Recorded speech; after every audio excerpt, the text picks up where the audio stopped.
যেমন আপনাদেরকে ভয় না,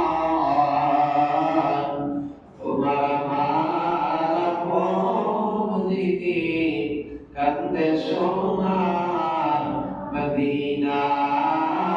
আল্লাহুম্মা سيدنا مولانا محمد وعلى آل سيدنا مولانا محمد সম্মানিত হাজিরিন, আল্লাহ তাআলা কোরআনুল কারীমের মধ্যে জানিয়ে দিলেন, ইয়া আইয়ুহাল্লাযীনা আমানু তাকুল্লাহ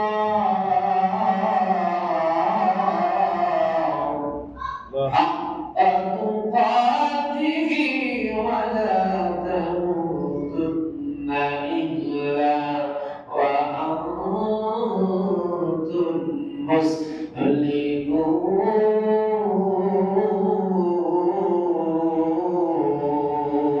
الله أكبر. الله আল্লাহ তাআলা বলেন, বান্দারে যারা ঈমান এনেছো, যারা মুমিন, যারা অন্তরে আমি আল্লাহর ভয় আছে, তারা শোনো, তারা আমি আল্লাহ তাআলাকে ভয় করো। আল্লাহ কোন কাফের, কোন বেঈমান, কোন ইহুদি, কোন নাস্তিককে আল্লাহ ডাক দিলেন না। পয়সাওয়ালা গরিবকে, মিসকিনকে, ধনীকে ডাক দিলেন না। আল্লাহ বলেন, যারা ঈমানদার, যারা ঈমান এনেছো, তারা আমি আল্লাহকে ভয় করো। সুবহানাল্লাহ। সুবহানাল্লাহ। আল্লাহকে কতটুকু ভয় করতে হবে?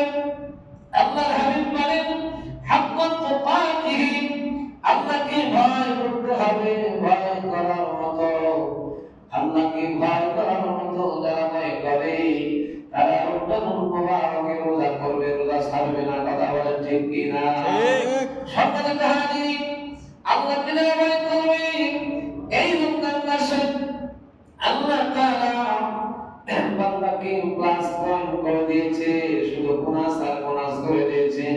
আল্লাহ বলেন, বান্দারে একবার সুবহানাল্লাহ যদি তুমি আদায় করতে পারো, ৭০ বার সুবহানাল্লাহ পড়ার সওয়াব তোমার আমলনামায় দিয়ে দেব। শুধু তাই না, আল্লাহ বলেন, বান্দারে একবার যদি তুমি সুবহানাল্লাহ পড়েন, হাজার দিনে কেউ যদি পড়ে সুবহানাল্লাহ, ওই জান্নাতের মধ্যে একটা বৃক্ষ তৈরি হবে। সুবহানাল্লাহ। আল্লাহ হাবিবকে জিবরাইল আমিন বলে, ইয়া রাসূলুল্লাহ, ইয়া হাবিবাল্লাহ, জান্নাতীদেরকে ঘোড়া দেওয়া হবে, তেজি ঘোড়া, আর জান্নাতের মধ্যে এমন বড় বড় বৃক্ষ থাকবে। বান্দা এত দৌড়াবে, হাজার হাজার বছর বছর এই ঘোড়া নিয়ে বান্দা জান্নাতীরা দৌড়াইতে থাকবে। এই একবার সুবহানাল্লাহ বলছে যে বৃক্ষটা তৈরি হয়েছে, গাছটা তৈরি হয়েছে, এই গাছটার ছায়া এত হবে নবীজি, বান্দা হাজার হাজার বছর দৌড়ায়া একটা গাছের থেকে আরেকটা গাছের ছায়া ফলাইতে পারবে না। তাহলে চিন্তা করেন, জান্নাতের মধ্যে একটা বৃক্ষ কত ছায়া দিবে। সুবহানাল্লাহ পড়েন। সুবহানাল্লাহ। আল্লাহর হাবিব বলেন, শুধু তাই না, যারা জান্নাতি হবে, এই জান্নাতীদেরকে কিয়ামতের ময়দানে আল্লাহ তাআলা কোরআনুল কারীমের মধ্যে বলেন, ফাস্তাগফারা রাব্বাহু শাফাআতান তাহুরা। আল্লাহ আকবার বলেন। আল্লাহর হাবিবকে জিবরাইল বলে, ইয়া রাসূলুল্লাহ, ইয়া হাবিবাল্লাহ, জান্নাতীদেরকে যারা রোজা থাকবে, এই রোজাদারের সামনে আল্লাহ তাআলা যখন সর্বমুখে হাজির হয়ে যাবে। সুবহানাল্লাহ। আল্লাহর হাবিব বলেন, রোজাদারকে আল্লাহ তাআলা টেবিলের মধ্যে, জান্নাতি চেয়ারের মধ্যে আল্লাহ তাআলা বসাই দিবে।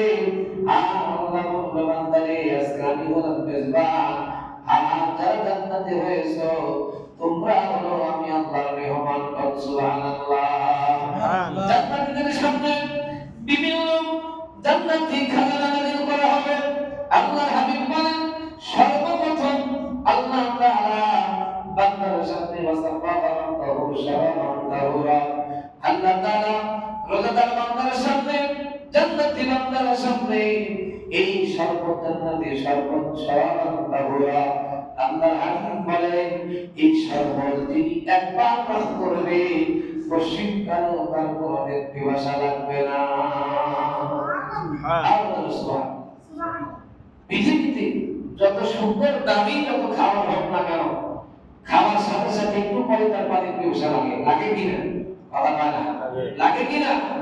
কিন্তু জান্নাতে এমন হবে, জান্নাতি খাজানা, জান্নাতি নিয়ামত, এর কোনো শেষ হবে না।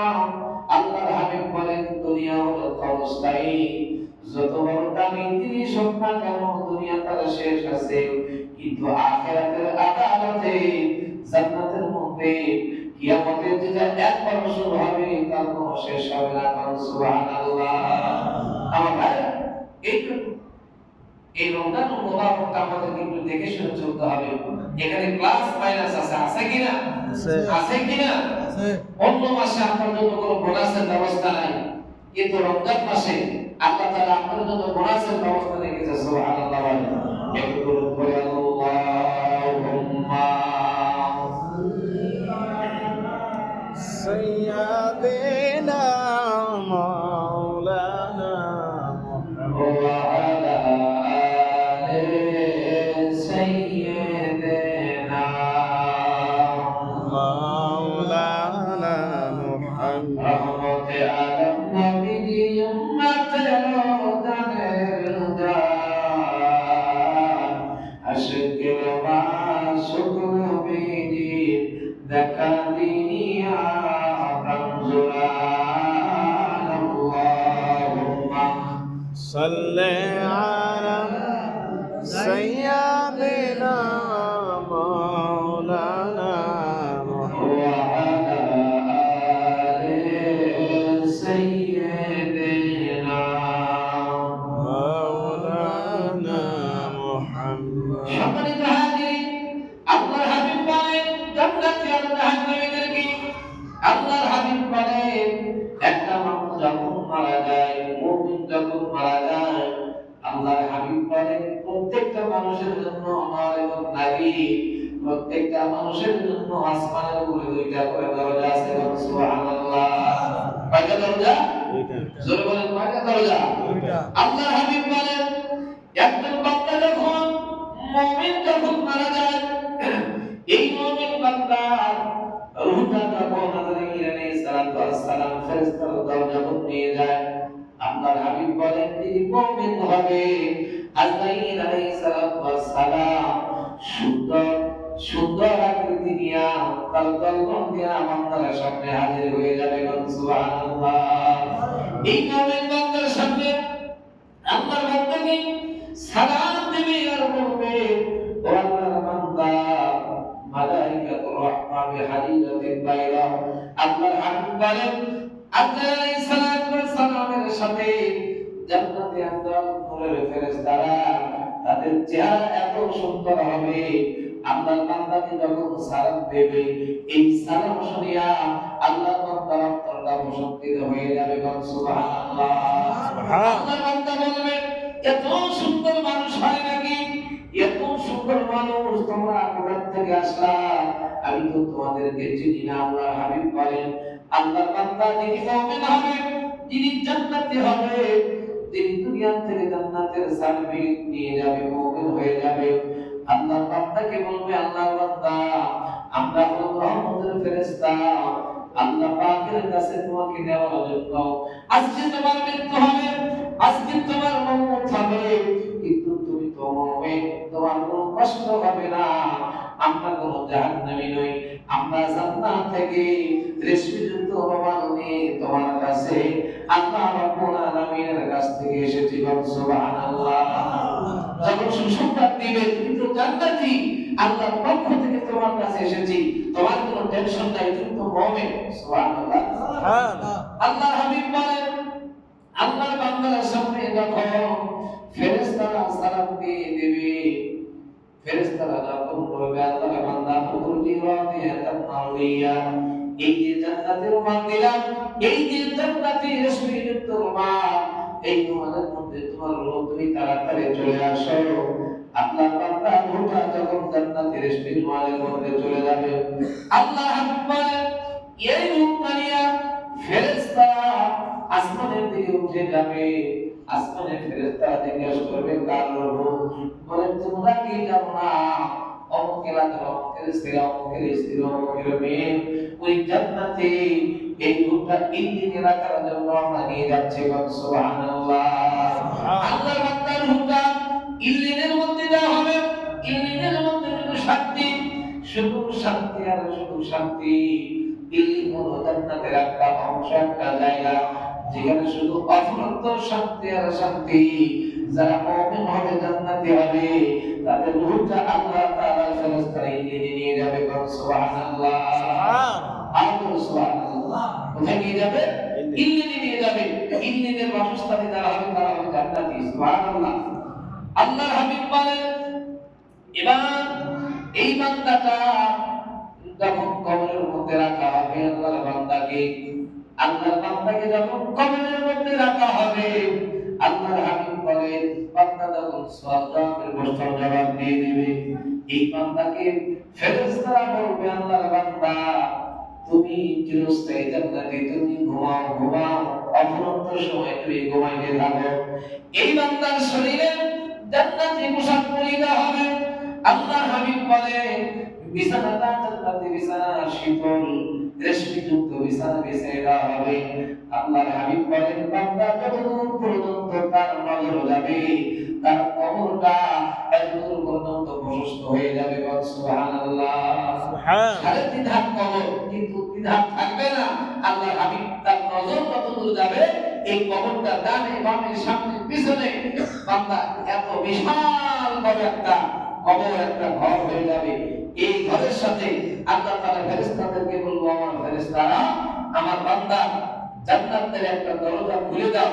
আর জান্নাতি দরজা খুলে দেওয়ার সাথে সাথে আল্লাহর বান্দার ঘুম চলে আসবে। আল্লাহ সুবহানাল্লাহ। সুবহানাল্লাহ। একটু দরুদ পড়ে আল্লাহুম্মা سيدنا مولانا محمد وعلى آل سيدنا مولانا محمد সম্মানিত হাজিরিন, আল্লাহ তাআলা বলবে আমার ফেরেশতারা জান্নাতের একটা দরজা খুলে দাও। আল্লাহ বান্দা নজর করে দেখবে তার রূহটা যখন আমার ফিরে দেওয়া হবে। আল্লাহর হাবিব বলেন আল্লাহর বান্দা নজর করে দেখবে আর দেখবে জান্নাতে একটা দরজা খুলে দেওয়া হবে। একটা শীতল বাতাস তার গায়ে লাগবে। এই বাতাসটা লাগার সাথে সাথে আল্লাহর বান্দা অটোমেটিক্যালি ঘুমায় যাবে। সুবহানাল্লাহ। সুবহানাল্লাহ। ওই জান্নাতে আমরা যেতে চাই কি চাই না? যদি আমরা ওই জান্নাতে যেতে চাই, ওই জান্নাতের বাসিন্দা যদি হতে চাই, দুনিয়া থেকে আমাকে আপনাকে এগুলো অর্জন করতে হবে। সুদ, ঘুষ, জিনা, ব্যভিচার, মানুষকে কষ্ট দেওয়া, মিথ্যা বলা, রমজানের হক আদায় করতে হবে। অনেক জায়গায় দেখা যায় রমজান মাসে রাস্তাঘাটে বিড়ি সিগারেট খায়, কথা লাগে আছে কিনা? এগুলো তো ব্যাককে, এগুলো ধরে ধরে পিটান যাইতো, তাহলে গায়ের দুধ করা যাইতো। কি ব্যাককেলের ব্যাককে ওপেন দিয়ে রাস্তাঘাটের মধ্যে সিগারেট খায়, এগুলো জন্মগত সমস্যা আছে। কথা বলা ঠিক কিনা? ঠিক। কথা বলা ঠিক কিনা? ঠিক। রমজানের আদব তিনি রক্ষা করতে পারবে না, ওকে মুমিন বলা যায় না, মুসলমান বলে গুনাহ হবে। বুঝতে হবে রমজানের আদবটা কত বড়। সাহাবায়ে কেরাম ছোট ছোট বাচ্চাদেরকে দুধ না দিয়ে, খাবার না দিয়ে, এটা সেটা বলে এদিক এদিক করে সন্ধ্যা পর্যন্ত রাখতেন, দুপুর পর্যন্ত রাখতেন, যতটুকু রাখা যায়। এটাই হলো রমজানের শিক্ষা। আর আমার আপনার বাড়িতে ঘরে বড় বড় তাকওয়া জোয়ান মানুষ মোহাব্বত ভালোবেসে আমরা রোজা রাখতে দেই না, থাকা লাগবে না, থাক, কথা হয় না। আল্লাহর হাবিব বলেন যার উপরে নামাজ ফরজ হয়েছে, রমজানের রোজা যার উপর ফরজ হয়েছে, সে যদি রোজা না রাখে আর মা বাবা যদি রোজা রাখতে না দেয়, বলে রাখো তুমি একা রোজা রাখলে কাজ হবে না। এই রোজা না রাখার কারণে এই সন্তান তোমার জান্নাতের কারণ হবে। কথা বলে ঠিক কিনা? সম্মানিত হাজিরিন, এই জন্য আল্লাহ তাআলা এই রমজান মুবারকে প্লাস বন্ধ করে দিয়েছেন। একবার যদি কেউ আলহামদুলিল্লাহ বলে, 70 বার আলহামদুলিল্লাহ, একটা বার যদি কেউ কোরআন কারীম খতম করতে পারে, আল্লাহর হাবিব বলেন বান্দার আমলনামায় 70টা কোরআনকারীদের কদমের সওয়াব দেওয়া হবে। সম্মানিত হাজিরিন, সাহাবায়ে কেরাম আল্লাহর হাবিবকে প্রশ্ন করলেন, ইয়া রাসূলুল্লাহ, ইয়া হাবিবাল্লাহ, আমরা অনেকেই কোরআনের হাফেজ না, অনেকেই কোরআন তো ঠিকমতো আমরা অত পড়তে পারবো না। আল্লাহর হাবিব বলেন সারাটা দিন রোজা রাখার পর কিয়ামুল লাইল, সালাতুত তারাবিহ, তারাবিহ নামাজের হোক সে সূরা তারাবিহ হোক সে খতম তারাবিহ দ্বারা কোরআন শুনতে থাকবে, যিনি তেলাওয়াত করবে আর যিনি শুনতে থাকবে, তেলাওয়াতকারীর চাইতে বেশি সওয়াব যারা শুনবে তাদের আমলনামায় দেওয়া হবে। চিন্তা করেন, হুজুর এত কষ্ট করে তেলাওয়াত করে, যারা শুনে আপনাদের সওয়াবটা বেশি। সুবহানাল্লাহ বলবেন না? বুখারী হাদিস বললাম, সহিহ হাদিস। আল্লাহ রাসূল বলেন যিনি তেলাওয়াত করে তার মধ্যে একটু অহংকার থাকতে পারে, আমি এত পারি, কথা হয় না, আমারটা মানুষ শুনে, অহংকার থাকতে পারে কিনা? কিন্তু আল্লাহর হাবিব বলেন যিনি বিনা অহংকারে তেলাওয়াত করবে, আল্লাহকে রাজি খুশির জন্য মানুষকে শেখাবে, তেলাওয়াত করবে, এর আমলনামা আল্লাহর কাছে তার চাইতে দ্বিগুণ বেশি। সুবহানাল্লাহ। 6666 নম্বর এই কোরআন কারীম দ্বারা রমজান মাসে যারা একটা খতম করবে, আল্লাহর হাবিব বলেন একটা খতম করলে অন্য মাসে এক খতমের সওয়াব, রমজান মাসে একটা খতম যদি কেউ করতে পারে 70টা কোরআন খতমের সওয়াব তার আমলনামায় দেওয়া হবে। এই জন্য বাড়িতে আমার আম্মাজানেরা বুজুর্গরা কোরআন খতম করে কি না? কিন্তু আপনারা তো পারেন না, কথা হয় না। আপনারা কি পারেন? শুধু মহিলাদেরকে, মা বোনদেরকে চাপায় আনেন, তাদের রান্না বাড়ি, তাদের কোরআন তেলাওয়াত, তাদের সেহরিতে রান্না, ইফতারে রান্না করা আছে কিনা? এই এত শত চাপের মধ্যে আল্লাহ তাআলা, এই জন্য তো আল্লাহর হাবিব বলেন সুম্মা উম্মুকা সুম্মা উম্মুকা সুম্মা উম্মুকা। আল্লাহর হাবিব বলেন দিনদার মায়ের কথা আল্লাহ তাআলা বলেছেন ইয়া রাসূলুল্লাহ সুম্মা আবিকা, আর একবার আল্লাহ তাআলা বাবার কথা বলেছেন। সুবহানাল্লাহ। এই দুনিয়ায় যদিও বাবা দুনিয়া থেকে মেহনত করে, কষ্ট করে পরিবারের জন্য অর্থ করি উপার্জন করে, কিন্তু আল্লাহর হাবিব বলেন দিনদার মায়ের কথা। আল্লাহর হাবিব বলেছেন মায়ের হক আল্লাহ তাআলা পৃথিবীতে সবচাইতে বেশি দিয়েছে। সুবহানাল্লাহ। মায়ের কথা দিনদার আছে। সুবহানাল্লাহ বলবেন না? এই জন্য মা বোনরা দেখেন এত কষ্টের পরেও কোরআন খতম হয় কিনা, জোরে বলেন। আর আমরা তারা 3 দিন করে চাকরির খবর নাই, কথা কয় না? ঠিক। আপনি 3 দিন কামাই দিলেন, কিন্তু মা বোনেরা তারাবি করে, 5 ওয়াক্ত পড়তেছে, বাড়িতে কাজ করতেছে, আবার কোরআন খতম করতেছে কিনা, কালেমা পড়তেছে, ইস্তিগফার করতেছে, সুবহানাল্লাহ, দরুদ শরীফ পড়তেছে, এত কিছু করার পরে তাদের ক্লান্তি আসে না? রহমত কার? জোরে বলেন। এত চাপ দিয়েছে, এদের সম্মান আল্লাহ তাআলা বাড়াই দিয়েছে। কথা সুবহানাল্লাহ। আল্লাহর হাবিব তিনবার মায়ের কথা বলেছে। কয়বার? তিনবার মায়ের কথা। এই জন্য এই সুন্দর স্ত্রী পায় মাকে ভুলে যাওয়া যাবে না। কথা বলে ঠিক কি না? যে স্ত্রী তো আমার সব, এটা সেটা। আল্লাহর হাবিব বলেন উপার্জনের টাকা, সহিহ মাসলাক শুনেন, উপার্জনের টাকা সন্তান কামাই করার পর সর্বপ্রথম বাবার হাতে দিবে। কার হাতে দিবে? বাবা। এখানে আবার আল্লাহ তাআলা বাবার সম্মানটা বাড়াই দিয়েছে। সুবহানাল্লাহ বলেন। আল্লাহর হাবিব বলেন বান্দা যখন উপার্জন করবে তোমার সমস্ত টাকা পয়সা বরকতের জন্য সর্বপ্রথম কার হাতে তুমি দিবা? মার কথা বলে নাই, সর্বপ্রথম তোমার স্ত্রীর কথা বলে নাই। সর্বপ্রথম বাবা যদি কানা হয়, অন্ধ হয়, ল্যাংড়া হয়, বুড়া হয়, গোপাল যদি হয়, উপার্জনের প্রথম টাকাটা বাবার হাতে তুলে দিতে হবে। সুবহানাল্লাহ। তখন আসবে কথা থেকে হুজুরের কাছে সারা জীবন পা ধরে করে তাকে কাজ হবে না, যদি বাবা রাগ করে থাকে। কথা বলে ঠিক কি না?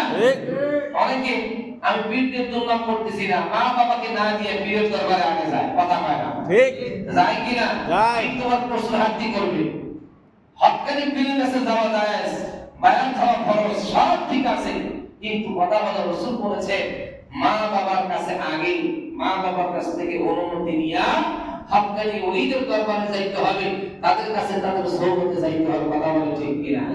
গাছের পেঁপে ধরছে, গাছের শসা ধরছে, আগে যায় অমুক জায়গায়, কথা হয় না। মা চায় থাকে, বাবা চেয়ে থাকে, ছোট ছোট বাচ্চারা চায় থাকে, কথা হয় না কে বাবা? হিসাব করতে মিলিয়ে নেন। বাংলাদেশে বর্তমানে যারা যত পীর আছে, আমি দুর্নাম করতেছি না, ম্যাক্সিমাম জায়গায় দেখবেন আপনার লেনদেন কম করে পীর আপনার ভুলে গেছে, কথা হয় না। যাদের সাথে লেনদেন বেশি তার নামটা আগে মনে আছে পীর সাহেবের, আর যার লেনদেন কম তার নামটা মনে নাই। বলবে যে তোমার কোনো সেরা সেরা লাগতেছে, আর তিনি লেনদেন সচল লেগেছে, বলবে বাবা তুমি অমুক না,